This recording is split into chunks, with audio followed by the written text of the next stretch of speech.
What do you think that the rise of BRICS means for Australia and for the alliance more generally? And particularly, I guess, this year, Indonesia's decision to sign up.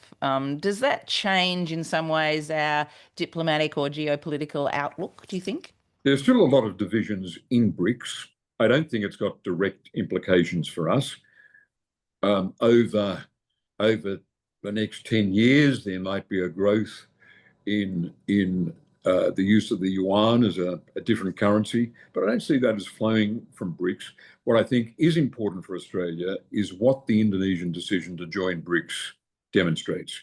Mm. It demonstrates that here is the most powerful country in Southeast Asia saying, we will deal with China as the primary power in our region. We don't want America to go away, but our relationship with China is the most important of the bilateral relationships we've got. Indonesia will be multi-aligned, a little like India is multi-aligned.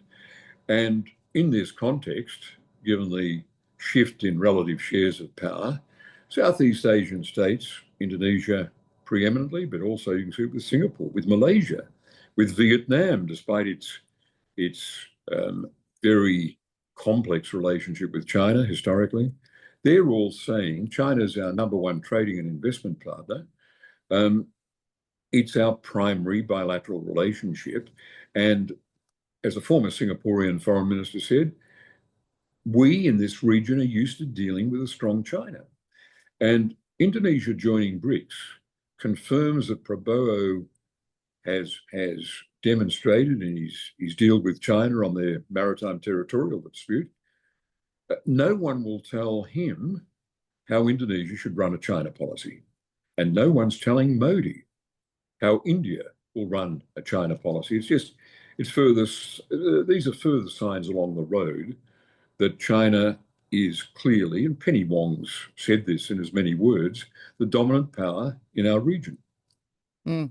And do you think that the sort of recalibration of some of those relationships in the region, particularly, say, India and China, do you think that is almost an inevitability as China's might rises, as its strength grows? Or do you think some of it could be put down to the failure of American diplomacy and statecraft?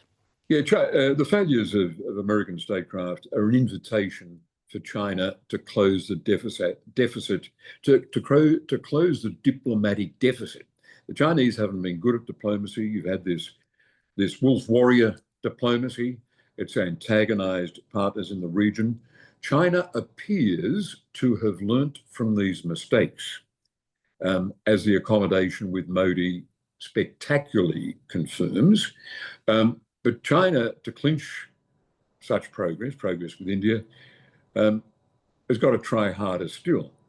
But in Southeast Asia, in Africa, in Central Asia, the stand states, the world of the stand states, China can be pretty pleased with the respect and the engagement it has.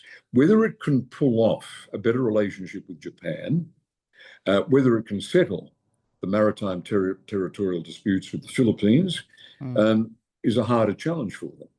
Yeah. There are hints that at least they're giving diplomacy a chance and closing that deficit in diplomatic skills, which has been a disadvantage for China since 2015.